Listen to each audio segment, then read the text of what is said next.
Hello प्यारे दोस्तों, कैसे हैं आप लोग। आज जिसका आपको इंतजार था कि मैडम मैराथन क्लास लाओ, मतलब 100 क्वेश्चंस की एक आप सीरीज बनाओ जिसमें ईवीएस में सारे क्वेश्चंस कवर किए गए हों। अब मैं आपको डेली इसी बेसिस पे क्लासेस देती रहूंगी, है ना। कभी ऐसे, कभी यूनिट वाइज, कभी सारा मिक्स अप, ताकि आपके क्वेश्चंस की तैयारी बहुत अच्छे से हो जाए। ठीक है। आज रेल परिवहन से लगाकर यूनिट नंबर 4 मैंने सब इसके अंदर कवर किया है ना। मतलब परिवहन से लगाकर आपकी जो यूनिट 4 है ना, सौर मंडल वगैरह, इसके अंदर सब कुछ कंप्लीट किया गया है। तकरीबन 100+ क्वेश्चन इसमें है ना। 100 क्वेश्चंस है, 100+ नहीं है, 100 ही है। ठीक है। सबसे पहला क्वेश्चन स्क्रीन पर आपके सामने। चलिए आज अपन टाइमर का यूज करते हैं। ठीक है, टाइमर का हम यूज करेंगे और आपको इसे 10 सेकेंड में सवाल को देना है ना। ये ऑफलाइन वाले बच्चे, ऑनलाइन वाले बच्चे, टाइमर खत्म हो उसके पहले ही आपको इस सवाल को हमें बताना है। ठीक है। 8 सेकेंड का समय है, समय स्टार्ट होता है आपका अब। ये क्वेश्चन है, पश्मीना ऊन किस जानवर से प्राप्त होती है। भेड़, बकरी, ऊंट, लामा। है ना। मुझे मालूम था कि आप सब गलत बोलोगे, आप सब गलत बोलोगे, ये मुझे मालूम था। पश्मीना जो ऊन है ये हमें बकरी से प्राप्त होती है। ठीक है। अब ये पश्मीना होती क्या है ये मैं आपको बताऊंगी। बकरी से हमें प्राप्त होती है। पश्मीना एक प्रकार की बकरी है। देखो मैं आपको बताती हूँ, ले चलती हूँ ना ये बच्चे कंफ्यूजन हो रहा है ना, तो इनको ले चलते हैं, है ना। ऑनलाइन वाले बोल रहे होंगे आज मैडम क्या खा के आई है। मैडम कुछ भी खा के नहीं है बेटा, सोमवार है आज। देखो पश्मीना क्या होती है, पश्मीना एक प्रकार की बकरी है और ये जो पाई जाती है जम्मू कश्मीर साइड में पाई जाती है। पश्मीना पश्मीना पश्मीना बता देते हैं आपको। पश्मीना बकरी हम आपको बता देते हैं, इसके जो बाल होते हैं वो बहुत ही गर्म होते हैं। ये रही आपकी पश्मीना बकरी। ठीक है। ये बकरी है और इसके बाल देखिए आप, ये देखिए, ये बकरी है। ठीक है। ये जम्मू कश्मीर एरिया में पाई जाती है, हंसने की बात नहीं है। इसे चंगथांगी, ध्यान रखना, नोट कर लेना। जो बच्चे बैठे हैं नवोदय की एग्जाम देने जा रहे हैं वो नोट करना। अगर आपको सुनाई नहीं दे रहा है तो मैं जोर से बोल देती हूँ, सॉरी दिखाई नहीं दे रहा है तो मैं जोर से बोल देती हूँ। चंगथांगी, चंगथांगी, चंगथांगी, चंगथांगी के नाम से भी जाना जाता है ना। चंगथांगी आ जाए अगर पश्मीना के नाम पर चंगथांगी आ जाए तो घबराना मत। जिन्हें बकरी, जो एनिमल्स लवर है, जिन्हें जानवरों से बहुत प्रेम है, तो वो अपनी संतानों के नाम चंगथांगी तांगी भी रख सकते हैं ना। होते हैं बहुत सारे लोग जो जानवरों से बहुत अत्यधिक प्रेम करते हैं, पश्मीना भी नाम होता है। तो बेटा ये बकरी है, ये आपको दिख रहे होंगे, इसके बाल देखो आप, ये इतने गर्म होते हैं ना, मतलब इनकी जो शॉल्स वगैरह आती है बहुत महंगी आती है। शान है मतलब उसको पहनना कि पश्मीना की शॉल है। ठीक है, शान समझते हैं। तो पश्मीना जो है ना, आपने जैसे उत्तर मुझे अभी दे दिया, ठीक है कि भेड़ होगी, भेड़ से मत तुलना कर लेना बेटा। पश्मीना बकरी है ना, ये सब बकरियां हैं पश्मीना। ये देखिए, तो ये क्या होती है, जम्मू कश्मीर साइड में ठंडे इलाकों में पाई जाती है। और इनके जो बाल आपने अभी देखे वो इतने बड़े और बहुत गर्म क्यों होते हैं, क्योंकि ठंडे इलाकों में इनकी रक्षा कैसे होगी।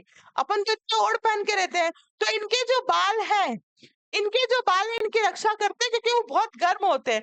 तो पश्मीना क्या है, पश्मीना शॉल हमें किससे मिलती है, किससे मिलती है, बकरी से। ध्यान रखना क्वेश्चन आने जैसा है, क्योंकि जैसे अभी आपने चिल्लाया कि हमको भेड़ से मिलती है, तो बच्चे भेड़ भेड़ करेंगे, आंसर गलत होगा। पश्मीना जो है हमें बकरी से मिलने वाली एक प्रकार का शॉल है, या इससे स्वेटर वगैरह भी बनाए जाते हैं, लेकिन बकरी से मिलती है। चलिए क्वेश्चन नंबर 2। ऑनलाइन वाले जो मुझे सुन रहे हैं वो कमेंट सेशन में अपना आंसर देंगे। बहुत से बच्चे बहुत अच्छा आंसर देते हैं, मैं पढ़ती हूँ। कारखानों में रसायनों द्वारा बनाए जाने वाला फाइबर को क्या कहते हैं। क्या ये प्राकृतिक फाइबर होता है, या मानव निर्मित, या सिंथेटिक होता है, पादप होता है, या जंतु फाइबर होता है। कौन सा फाइबर होगा, जो प्रकृति में बनाया जा रहा है वो फाइबर कैसा होगा? ठीक है, तो वो होगा मानव निर्मित। ऑब्वियसली वो कहाँ बनाया जा रहा है? कारखानों में बनाया जा रहा है, तो वो कौन सा होगा? मानव निर्मित। प्रकृति वो होता है जो हमें प्राकृतिक से प्राप्त हो। पादप वो होता है, पादप मतलब पेड़ पौधे, जो हमें पेड़ पौधों से मिले। और एक होता है जंतु फाइबर, जो हमें जंतुओं से मिले। ठीक है, अब कारखानों में कौन काम करता है? मानव काम करते हैं। मानव काम करते हैं मतलब कि मानव द्वारा निर्मित फाइबर वो होगा। चलिए आगे चलते हैं। भेड़, बकरी और ऊंट से हमें कौन सा फाइबर मिलता है? भेड़, बकरी और ऊंट से हमें क्या मिलेगा इन सब में? नायलॉन किस, पहले बताओ नायलॉन किससे मिलता है? जानवर से। शाबाश, यश के लिए क्लिपिंग करेंगे सब। जूट हमें पश्चिम बंगाल में ज्यादा उत्पादन होता है जूट का, है ना, पेड़ पौधों से। ठीक है, रेशम भी नहीं, हमें भेड़, बकरी और ऊंट से रेशम नहीं मिलता। रेशम तो कीड़ा बनाता है ना। हमें क्या, इनसे क्या मिलता है? ऊन मिलता है। चलिए आगे चलते हैं नेक्स्ट क्वेश्चन पे। प्राचीन काल में लोग एक स्थान से दूसरे स्थान तक जाने के लिए किसका उपयोग करते थे? हवाई जहाज से जाते होंगे। क्यों हवाई जहाज? ठीक है, आपको आंसर पता है, बहुत अच्छी बात है, लेकिन हवाई जहाज का उपयोग क्यों नहीं करते थे वो लोग, ये बताओ। हाँ, पहले आविष्कार ही नहीं हुआ था, तो वो किससे जाते थे? या तो पैरों से या किसी जानवर को पकड़ लेते थे, टुक टुक टुक टुक टुक टुक, है ना, ऐसे। चलिए आगे चलते हैं। निम्नलिखित में कौन सा भूमि जमीन परिवहन का साधन है? भूमि पर चलने वाला साधन कौन सा है, आपको यह बताना है। तो आपको पता चल ही रहा होगा, रेलगाड़ी। पहिए का आविष्कार से हमें क्या फायदा हुआ? पहिया नहीं था तब भी हमारा काम चल रहा था, लेकिन उसका आविष्कार हो गया, उससे हमें क्या फायदा हुआ? ये कोई बताएगा? क्या खाना बनाना आसान हो? हाँ, देखो कपड़े सिलना इससे कोई ताल्लुकात नहीं रखता, खाना बनाना भी इससे कोई ताल्लुकात नहीं। खेल सकते हैं हम, पहिए से खेलते हैं बहुत सारे बच्चे, पर ये कोई फायदा नहीं है। फायदा क्या हुआ? फायदा ये हुआ कि हम यात्रा कर सकते हैं, है ना, सब में पहिए लगे होते हैं, आपकी बाइसिकल से लगाकर बड़े बड़े बसेस वगैरह में। तो हमें यात्रा करना और सामान ले जाना क्या हो गया? बहुत आसान हो गया। सबसे तेज चलने वाला परिवहन का साधन कौन सा है? सबसे तेज चलने वाला परिवहन का साधन कौन सा है? क्या बैलगाड़ी, क्या वायु, या साइकिल? नहीं है, साइकिल चलाते तुम तो हीरो बन बन के उड़ उड़ करके, है? तो सबसे तेज कौन सा हो जाएगा? वायु परिवहन। आगे चलते हैं हम। नदी का पानी बरसात में कैसा हो जाता है? नदी का पानी बरसात में कैसा हो जाता है? थोड़ा सा आँख को बंद करो, सोचो कि कहीं पर नदी है ना, जैसे अपन पास में रहते चामल, हमारे पास में चामला नदी है ना, चामलेश्वर महादेव, वहां का पानी कैसा हो जाता है बरसात में? गंदा हो जाता है ना, गंदा और मैला। चलिए, भारत की सबसे लंबी नदी कौन सी है? गंगा नदी जो है भारत की सबसे लंबी नदी है। देखो हमारे ऑनलाइन ऑनलाइन वाले बच्चों का तो मुझे नहीं पता, वो कमेंट करते हैं तो मुझे पता चलता है, लेकिन ऑफलाइन में इसका बहुत अच्छा रिजल्ट है। आप लोग भी पढ़िए, आप लोग ये सोचिए हम ऑफलाइन में बैठे हैं। चलिए आगे चलते हैं। इस क्वेश्चन का आंसर दो तो मैं जानू तुमको। गंगा नदी की लंबाई लगभग कितनी है? 2525 किलोमीटर, 25 किलोमीटर। ठीक है, पता है तुम लोगों को कहाँ पे पढ़ा? हाँ, वेरी गुड। बर्फ की नदी जो धीरे धीरे पहाड़ी से नीचे की ओर खिसकती है उसे क्या कहते हैं? देखो बर्फ के बहुत बड़े बड़े ग्लेशियर होते हैं, ग्लेशियर को हिंदी में हिमनाद कहते हैं। ठीक है, हिमनाद, हिम मतलब बर्फ। तो ये जो पहाड़ी इलाके होते हैं ना, जो बर्फीले होते हैं, अपन देखते हैं ना बहुत सारे लोग घूमने जाते हैं, फिर उस पर ट्रेकिंग करते हैं, फिसलते हैं, फिर कोट पहन पहन के फोटो खिंचवाते हैं, फिर स्टेटस लगाते हैं, फिर आप दौड़े दौड़े जाते हो, कि मम्मी देखो आंटी कहीं घूम रही है, अंकल कहीं घूम रहे हैं, अपन भी चलेंगे। ये वही हिमनाद है।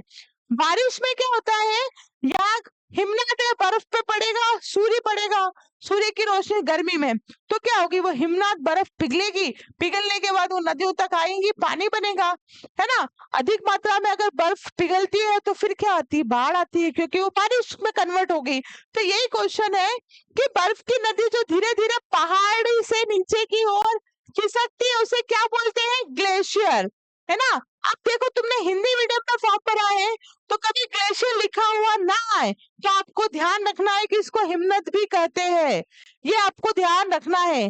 जनरली हम उसको ग्लेशियर कहते हैं। हिंदी मीडियम में फॉर्म पढ़ने वालों के साथ जरूरी नहीं है कि वो ग्लेशियर लिख के दे, हिमनद भी लिख के दे सकते हैं। चलिए, बहुत अच्छा क्वेश्चन है। बिहार का शोक किस नदी को कहा जाता है, बिहार का शोक कौन सी नदी को कहा जाता है, कोसी नदी। B is the correct option. Bihar का जो शोक है वो कोसी नदी को कहा जाता है। आगे बढ़ते हैं। विश्व की सबसे ऊंची चोटी, विश्व की बोल रहा है, भारत की नहीं बोल रहा है, विश्व की सबसे ऊंची चोटी कौन सी है, माउंट एवरेस्ट। माउंट एवरेस्ट विश्व की सबसे ऊंची चोटी है, और ये माउंट एवरेस्ट कहां पर है, माउंट एवरेस्ट कहां पर है, क्या भारत में है, नहीं, माउंट एवरेस्ट नेपाल में है। कहां पर है, माउंट एवरेस्ट नेपाल। जो पौधे पानी में उगते हैं उन्हें क्या कहा जाता है, वेरी इजी, जो पानी में उगते हैं उन्हें क्या कहेंगे, ऑप्शन बहुत आपके सामने है, स्थलीय, मरुस्थलीय, जलीय पौधे कहा जाता है। चलिए, निम्न में से कौन सा जानवर केवल जमीन पर रहता है, मछली, शेर, मेंढक, बतख। पक्का, भगवान की कसम, है ना। बाकी जो दूसरे दिख रहे हैं, मछली है, मेंढक है, बतख है, ये जैसे मेंढक है वो जमीन पे भी रह लेता है और पानी में भी रह लेता है, लेकिन सिर्फ जमीन पर कौन सा रहता है, शेर रहता है। अच्छा, ऐसे जानवर जो जमीन पर भी रह सकते हैं और पानी पर भी रह सकते हैं, जैसे मगरमच्छ, देखा है जमीन पे भी आ जाता है, तुम जाओ पास में नदी में, अगर होगा हो करके आ जाएगा, ले जाएगा पकड़ के, पता ही नहीं चलेगा, है ना। इसलिए ज्यादा, है ना, ज्यादा ओवर एक्टिंग नहीं करनी चाहिए, है ना। ज्यादा ओवर एक्टिंग करते हैं तो क्या अपन मारते हैं ना, कहीं दो चार दोस्त होता है, चल कुछ नहीं होता है, कुछ नहीं होता है, दादा भाई बैठे होंगे अंदर, पता ही नहीं चलेगा, बहुत बहुत बहुत धीरे से आते हैं, करके चुप, गप करके, देखते होंगे ना बहुत सारी स्टोरीज वगैरह में, गप करके ले जाते हैं। ऐसे बाघ भी होता है, बहुत बहुत, मतलब मनुष्य से तो ज्यादा उसकी बुद्धि परिपक्व होती है, शुप में करके ले जाएंगे, शिट ना, फिर ढूंढते रह जाएंगे कि अभी तो बच्चा यहीं पे खेल रहा था, बच्चा कहाँ गया, है ना। तो हाँ, मेरा क्वेश्चन ये था कि ऐसे जीव जो जल में भी रहते हैं और थल में मतलब स्थल पे, उसे क्या कहते हैं, उसे क्या कहते हैं, जो सिर्फ स्थल पे रहे, जमीन पर रहे, उसे स्थलीय जीव कहते हैं। हम स्थलीय जीव हैं, पानी में रह सकते हैं क्या, अगर जल में रहे तो वो जलीय जीव जैसे मछली, लेकिन जो दोनों जगह रह जाए उन्हें क्या बोलेंगे, बताओ, उसे कहते हैं उभयचर। जो दोनों जगह रहे उसे उभयचर कहते हैं। और ये क्वेश्चन आ भी सकता है, लिख लो तुम लोग कहीं साइड में, इसे लिख लो, उभयचर, उभयचर जीव, ऐसे जीव, सब लिख लेंगे ऑनलाइन वाले भी, ऐसे जीव जो स्थल अर्थात जमीन प्लस पानी या फिर जल, दोनों में, दोनों में रहते हैं, है ना। इतना लिख लेना बस, तो समझ जाओगे आप कि उन्हें उभयचर जीव कहा जाता है, उभयचर जीव कहा जाता है। चलिए, लिख लीजिए फटाफट।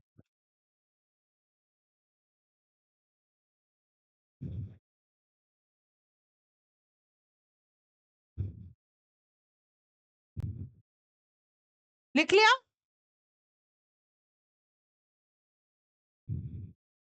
आगे बढ़ते हैं। बताइए, मछली पानी के अंदर सांस लेने के लिए किस अंग का उपयोग करती है? क्या वो फेफड़े का, त्वचा का, गलफड़े या नाक? कोई बच्चे फेफड़े बोल रहा है, कोई गलफड़े बोल रहा है, बताओ भैया जल्दी। गिल्स, गलफड़े का यूज करती है ना, ये ध्यान रखना, फेफड़े मत लगाना। ऐसे जीव जो जमीन और पानी दोनों जगह रह सकते हैं उन्हें क्या कहा जाता है?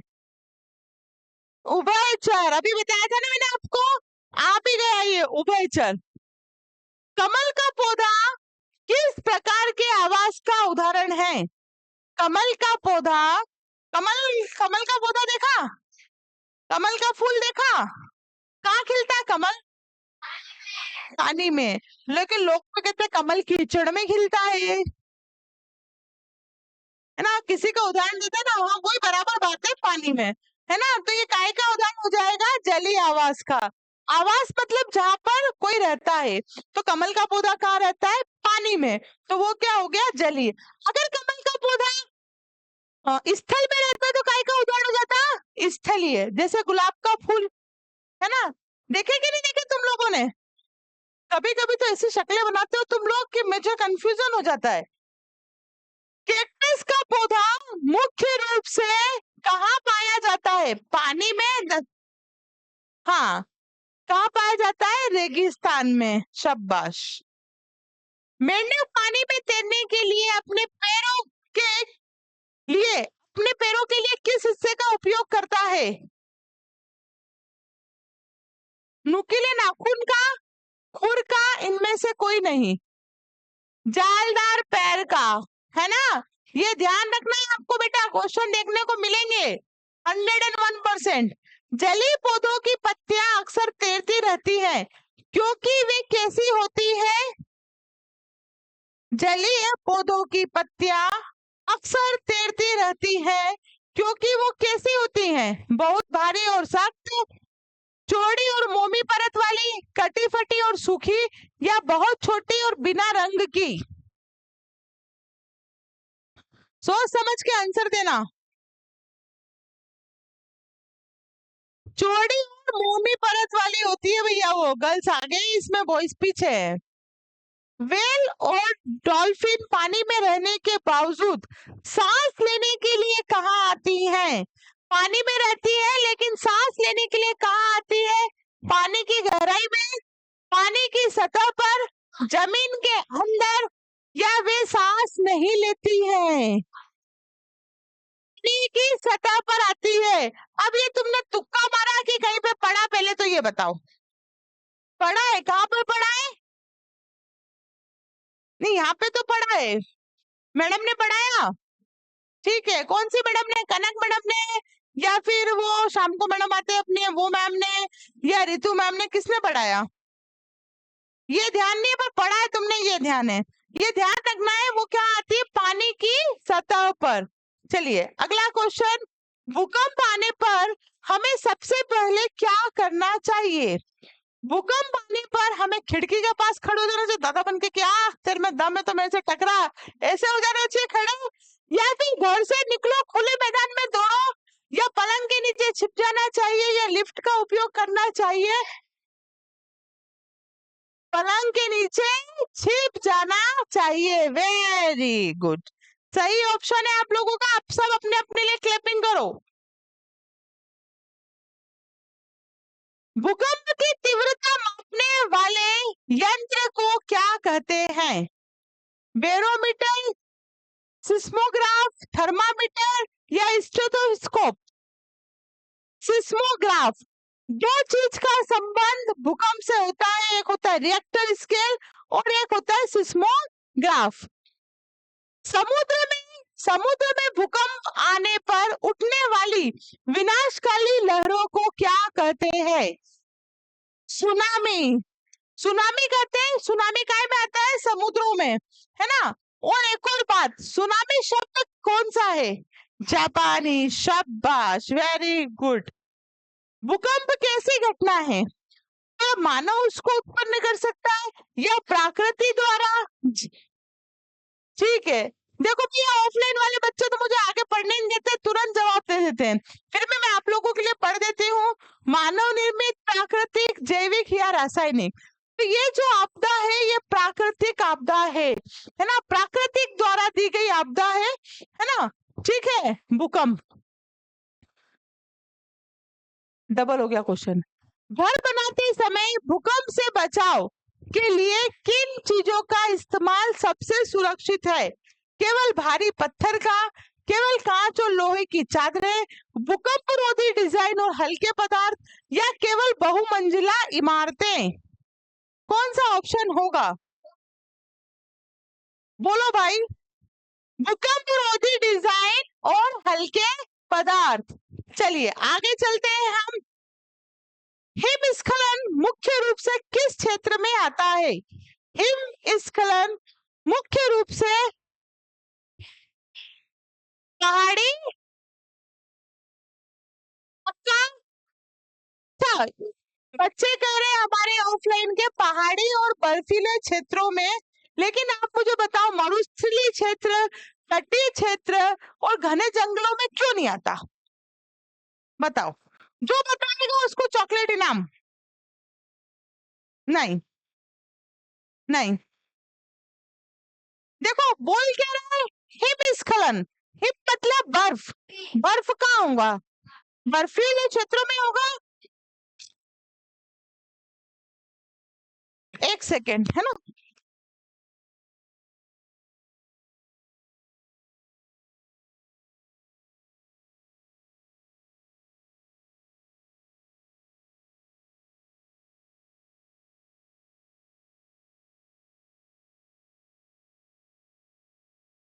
चलिए, सुन पा रहे हैं आप मेरी आवाज?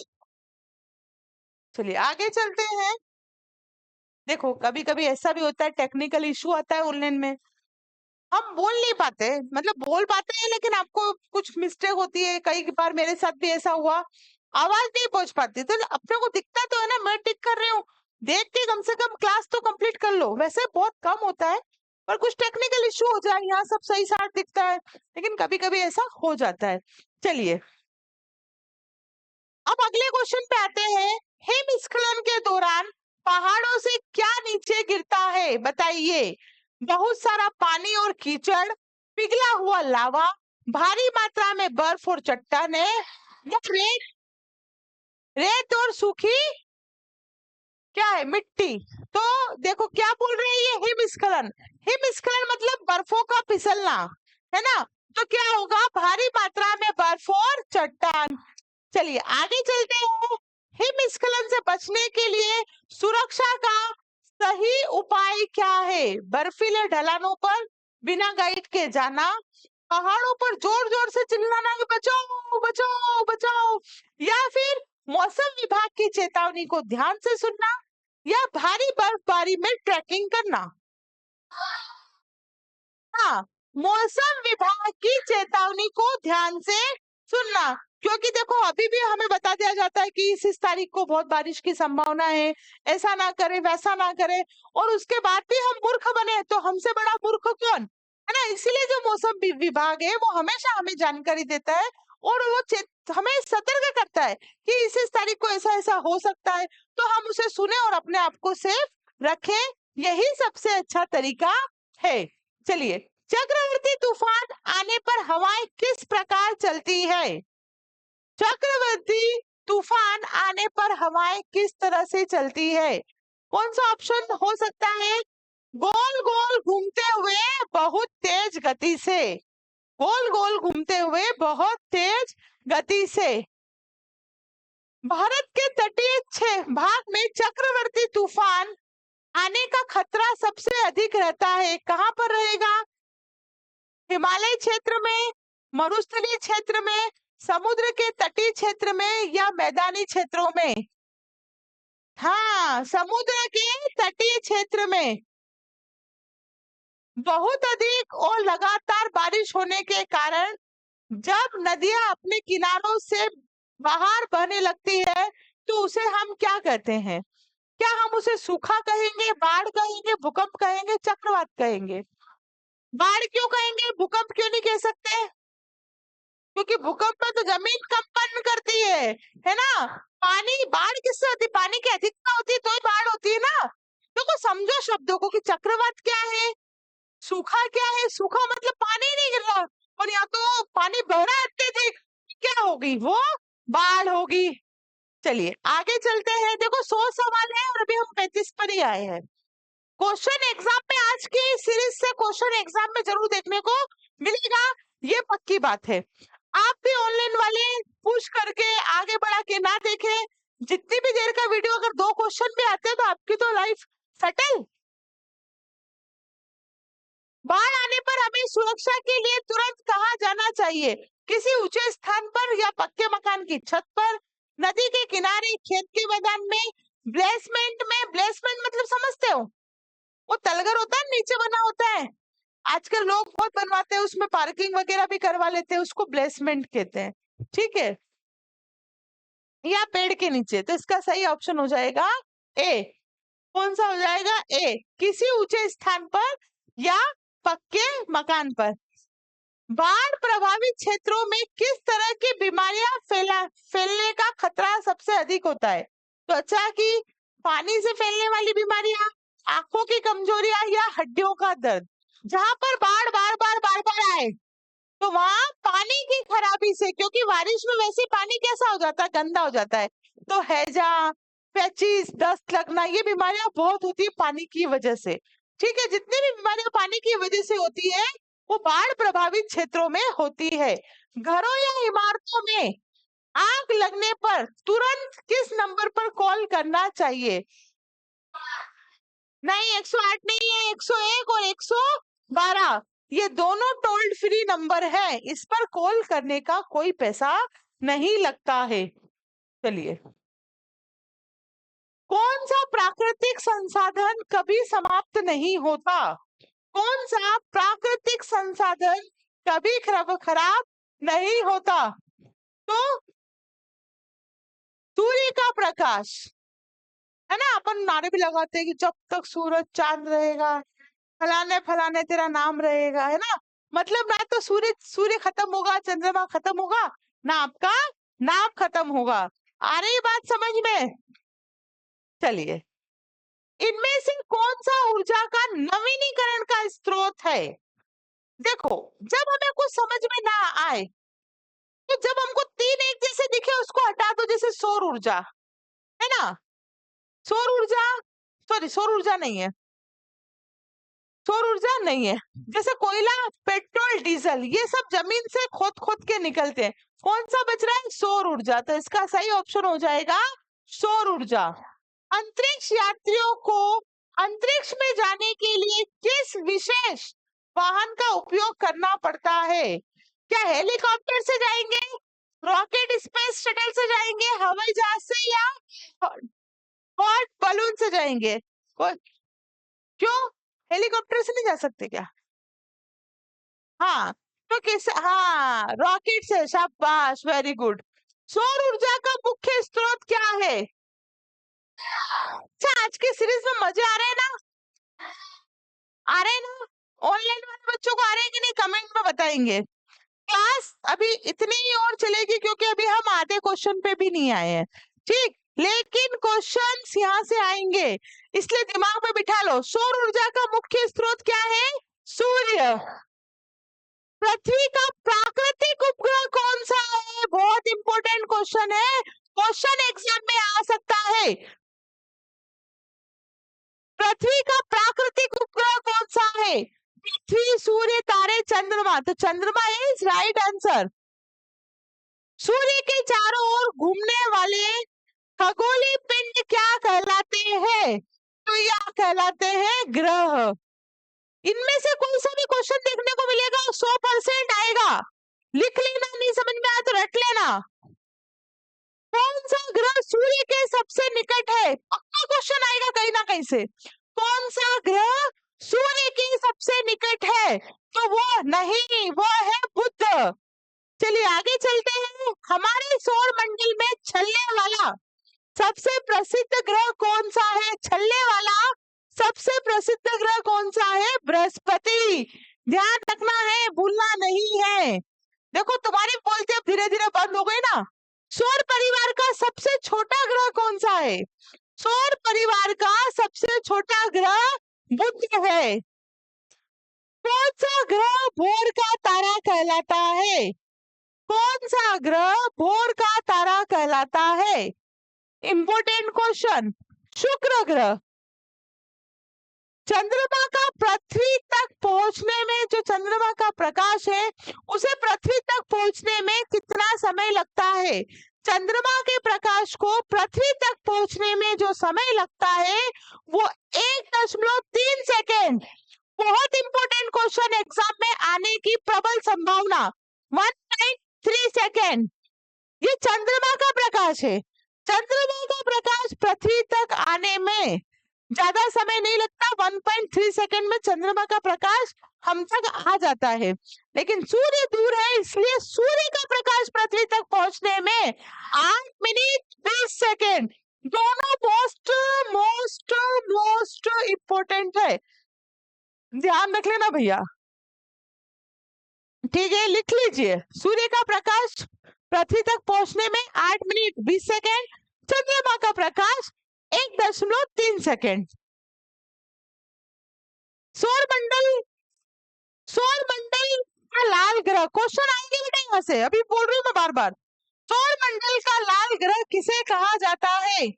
सौर मंडल का लाल ग्रह किसे कहा जाता है? तो सौर मंडल का लाल ग्रह जो कहा जाता है, मंगल को कहा जाता है। सूर्य की ऊर्जा का मुख्य स्रोत क्या है? सूर्य की ऊर्जा का मुख्य स्रोत क्या है? बहुत इंपॉर्टेंट, परमाणु संलयन। संलयन की अभिक्रिया जो उसमें होती है उससे सूर्य हमें क्या देता है? ऊष्मा देता है, ऊर्जा देता है। सौर मंडल का सबसे बड़ा ग्रह कौन सा है? सबसे बड़ा ग्रह तो पृथ्वी ग्रह है कि नहीं है? सोचो, हम पृथ्वी पर रहते हैं, हम पृथ्वी पर रहते हैं तो भी पृथ्वी सबसे बड़ा ग्रह नहीं है, उससे भी बड़ा ग्रह है बृहस्पति। बृहस्पति क्या है? सबसे बड़ा ग्रह है। सबसे बड़ा हमारे सौर मंडल का कोई ग्रह है तो वो क्या है? बृहस्पति है। ठीक है, चलिए। अच्छा, कहानी जैसा लगता है ना कि बृहस्पति होगा कि नहीं होगा, मंगल होगा कि नहीं होगा। लोग तो जा रहे हैं ऊपर, चंद्रमा तक जाके आए हैं ना, तो सब चीजें हैं, है या नहीं है? पृथ्वी पर दिन और रात किसके कारण होते हैं? बताइए। पृथ्वी के घूर्णन के कारण ना, पृथ्वी के घूर्णन के कारण। पृथ्वी क्या है? अपने अक्ष पे घूमती है, वो जैसे ही चंद्रमा के सामने आ जाती है तो क्या होता है? रात हो जाती है। सूर्य चंद्रमा का इसमें बहुत इफेक्ट है, तो पृथ्वी के घूर्णन के कारण। बहुत इंपॉर्टेंट, ये क्वेश्चन एग्जाम में छपेगा, ये एग्जाम में आएगा, ये एग्जाम में आएगा कि सूर्य क्या है? सूर्य एक तारा है, सूर्य एक तारा है। ग्रह कहाँ से हो गया बे? बृहस्पति मंगल ये हम सब पढ़ते हैं, तूने ग्रह ही बना दिया। सूर्य एक तारा है, ये बहुत इंपॉर्टेंट क्वेश्चन है और एग्जाम में आएगा, एग्जाम में आएगा ही आएगा।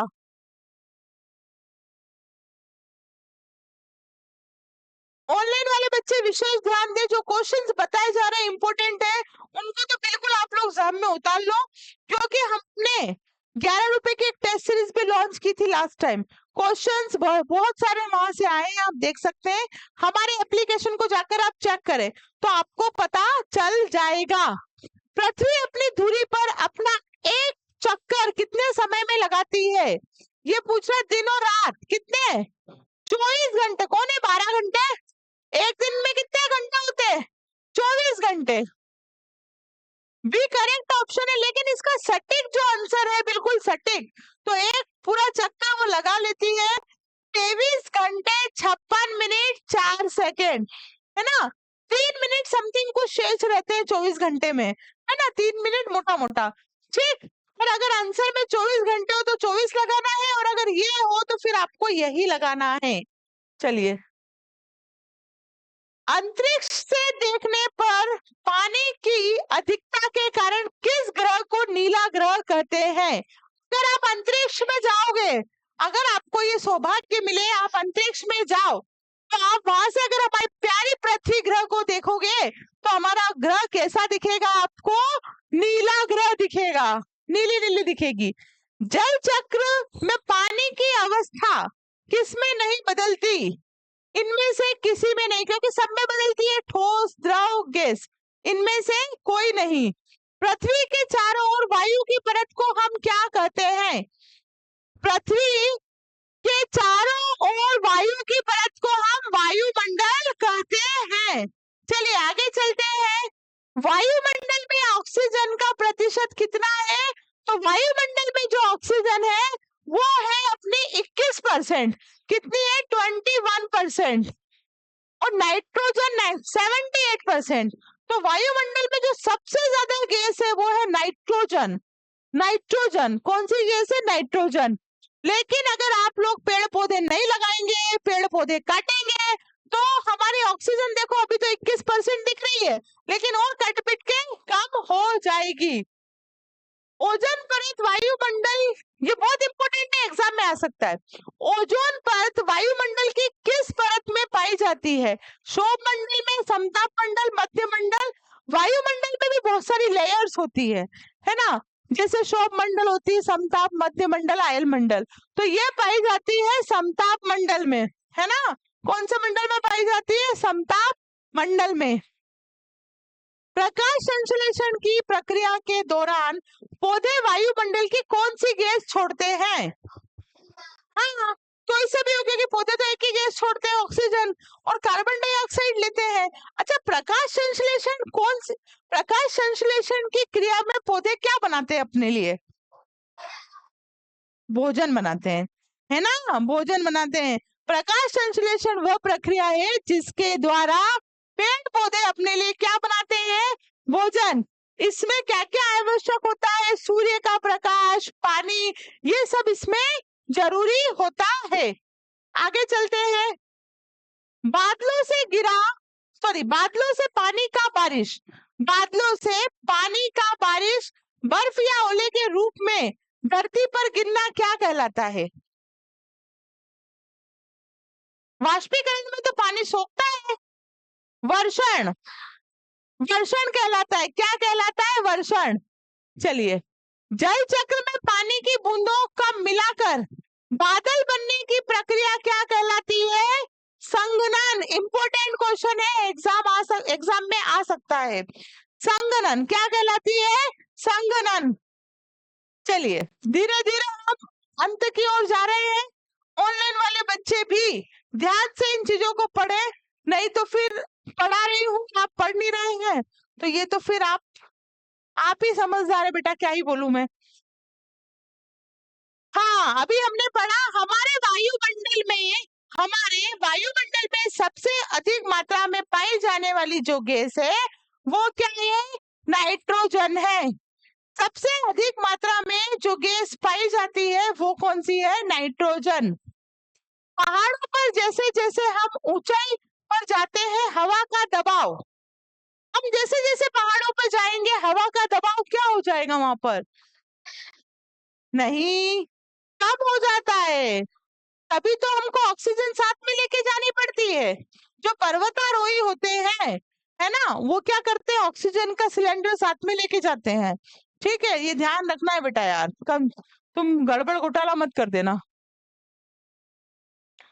बंजारे या यायावर लोग जो काम की तलाश में एक स्थान से दूसरे स्थान पर जाते हैं, जैसे अपने मामा लोग पे आते हैं ना खेत में काम करने के लिए, है ना। हमारे मालवा में मामा लोग आते हैं जो ऑनलाइन में सुन रहे होंगे, आप क्या भी आते होंगे, खेती होगी तो लाते हैं ना, अपन मजदूर लोग लाते हैं काम करने के लिए। किस किस के घर पे लाते हैं? लाते हो ना, सबके घर पे लाते हैं। तो वो जब एक स्थान से दूसरे स्थान पर घूमते हैं, वे अक्सर किस प्रकार के घरों में रहते हैं? क्या इग्लू में रहते हैं, पक्के घर में रहते हैं, टेंट या कारवा या हाउस बोट? अच्छा, टेंट या कारवा, ये सही ऑप्शन है बिल्कुल। वो ऐसी टेंट जैसा बनाते हैं ना, जनरली अपन उसको क्या बोलते हैं? झोपड़ी टाइप का, है ना। अच्छा, इग्लू एक सेकंड।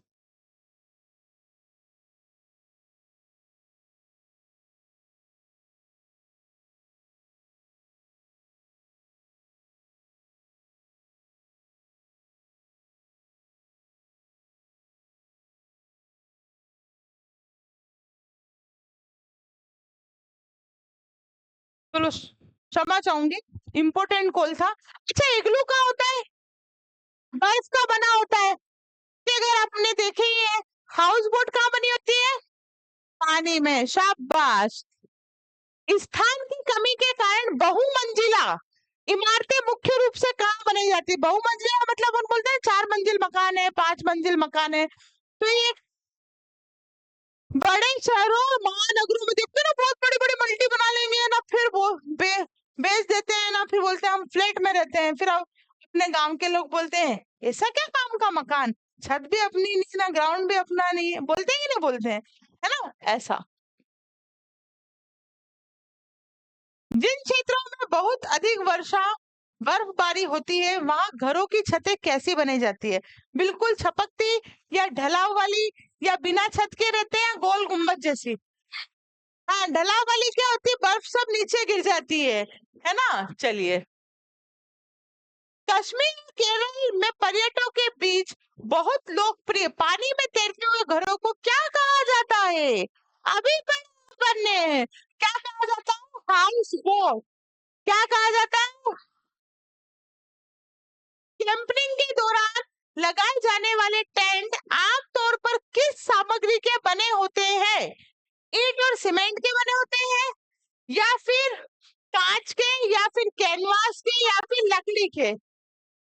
मोटे कपड़ा, नायलॉन वगैरह का है ना, देखते हैं ना अपन, टेंट लगा लगा के लोग रहते हैं। तो कैनवास के, या मोटे कपड़े के, या फिर नायलॉन के? असम और असम जैसे राज्यों में जहाँ बहुत अधिक बारिश होती है, वहाँ बाढ़ से बचने के लिए कैसे घर बनाए जाते हैं? क्या बर्फ से बनाते हैं? कॉमन सेंस की बात है, कोई बर्फ से तो बनाएगा नहीं, जमीन के अंदर भी बनाएगा नहीं, मिट्टी और गोबर से भी बनाएगा नहीं। मजबूत बांस के, है ना, बांस के और थोड़ा ऊंचे स्थानों पर क्या कर किए जाते हैं? ये मकान बनाए जाते हैं। ध्रुवीय बर्फीले क्षेत्रों में एस्किमो शिकारियों, ये शिकारियों के नाम है ना, द्वारा बनाए जाने वाले बर्फ के घर को क्या कहते हैं? इग्लू। क्योंकि बर्फ से जो मकान बनता है वो इग्लू ही होता है। सुनामी शब्द किस भाषा से लिया गया है? कौन सी शब्द है? जापानी। सुनामी का क्या कारण है? सुनामी का क्या कारण है? समुद्र के नीचे भूकंप। समुद्र के नीचे भूकंप। सुनामी कैसे आती है? कभी खुले इलाके में नहीं आती है, समुद्र के नीचे भूकंप आने से क्या होती है? सुनामी आती है।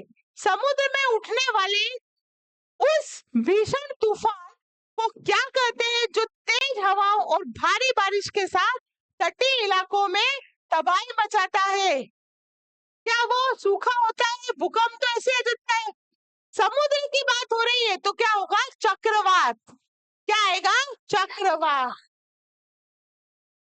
ज्वालामुखी फटने पर धरती के अंदर से उबलता हुआ जो अत्यंत गर्म तरल पदार्थ निकलता है, उसे हम क्या कहते हैं? तो उसे या तो हम लावा कहते हैं, या मैग्मा कहते हैं। हो सकता है ऑप्शन में दो ही आए, हो सकता है या तो मैग्मा आए, हो सकता है या तो लावा आए। चलिए आगे चलते हैं। जब पृथ्वी की सतह अचानक तेजी से हिलने या कांपने लगती है, तो इस प्राकृतिक आपदा को हम क्या कहते हैं? भूकंप कहते हैं। सूखा, भूस्खलन और चक्रवात इसे हम नहीं कहेंगे। कौन सा जानवर रेगिस्तान का जहाज कहलाता है? कौन सा जानवर होता है वो? ऊंट। इनमें से कौन सा जंतु शीत निद्रा में चला जाता है? बहुत अच्छा क्वेश्चन, क्वेश्चन अच्छा है। कौन सा? भालू, ऊंट, शेर, मछली? तो जो भालू है वो शीत निद्रा में चला जाता है। वर्तमान में पृथ्वी पर पाया जाने वाला सबसे विशाल जानवर कौन सा है? जिराफ की तो प्रजाति खत्म हो गई। ब्लू व्हेल, ये ध्यान रखना, गलत मत कर देना। निम्नलिखित में से कौन सा जानवर अपने बच्चों को जन्म देता है? मतलब अंडे नहीं देता, डायरेक्टली वो जन्म दे देता है। सांप तो पता है आपको, अंडे देता है ना। कछुआ भी अंडे देता है, छिपकली भी अंडे देती है। जो चमगादड़ है वो डायरेक्टली बच्चे को क्या करते हैं? जन्म देते हैं। चलिए आगे चलते हैं। इनमें से कौन सा जलीय जीव पानी के अंदर सांस लेने के लिए बार बार सतह पर आता है? रहता तो काय में, जल में है। हाँ, डॉल्फिन, वेरी गुड। चलिए कौन सा होगा? डॉल्फिन। देखो रहता तो पानी के अंदर है, लेकिन सतह पे आके क्या करता है? वो सांस लेता है। चलिए आगे चलते हैं। मछलियां पानी के अंदर सांस लेने के लिए अभी हमने पढ़ा गलफड़े का यूज करती है। कौन सा वृक्ष रेगिस्तान में पानी के संरक्षण में मदद करता है? बताओ। कांटे वाले वृक्ष कहाँ पाए जाते हैं? रेगिस्तान में, मरुस्थलीय इलाके में। तो खेजड़ी है ना, खेजड़ी काटते हो ना। कब? तुमने काट ली क्या? तुम तो बोल रहे यस मैम, यस मैम। पौधों में जल परिवहन कौन सा उत्तक करता है? इंपॉर्टेंट क्वेश्चन, क्वेश्चन ऐसे ही आएंगे। पौधों में जल परिवहन कौन सा उत्तक करता है? तो वो होता है जाइलम। और 15-16 क्वेश्चन बचे। पौधों का हरा रंग, पौधों का हरा रंग किसके कारण होता है? देखो क्वेश्चन बेटा जो हम पढ़ रहे हैं ना हमारी नॉर्मल बुक में, वैसे ही निकल के आते हैं। लेकिन समस्या क्या? समस्या यह कि हम ढंग से नहीं पढ़ते। जो मैडम ने टिक बोल दिया कि चलो बेटा ये एग्जाम में आएगा, हम उसी को रटते। ये उसी का परिणाम है कि हमको अलग से बहुत सारा पढ़ना पड़ता है। अगर आप मन लगा के अच्छे से सब चीज को कवर करें ना, तो इतनी दिक्कत ही ना आए, है ना। पौधों का हरा रंग क्या किसके कारण होता है? क्लोरोफिल के कारण होता है। पौधों की पत्तियों से पानी का वाष्प मतलब भाप बनकर उड़ने की प्रक्रिया क्या कहलाती है? क्या कहलाती है? विज्ञान की भाषा में हम उसे क्या कहेंगे? वाष्पोत्सर्जन।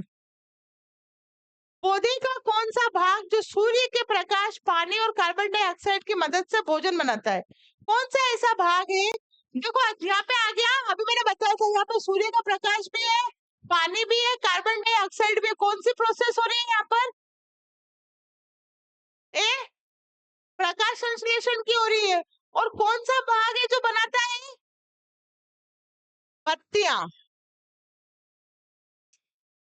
मरुस्थल रेगिस्तान में उगने वाले पौधे जैसे नागफनी की पत्तियां कांटों में बदल जाती है, सुंदर दिखने के लिए, पानी के नुकसान को रोकने के लिए, पौधे को भारी बनाने के लिए, अधिक छाया देने के लिए। तो पानी के नुकसान को रोकने के लिए। सौर कुकर में भोजन पकाने में किस ऊर्जा का यूज होता है?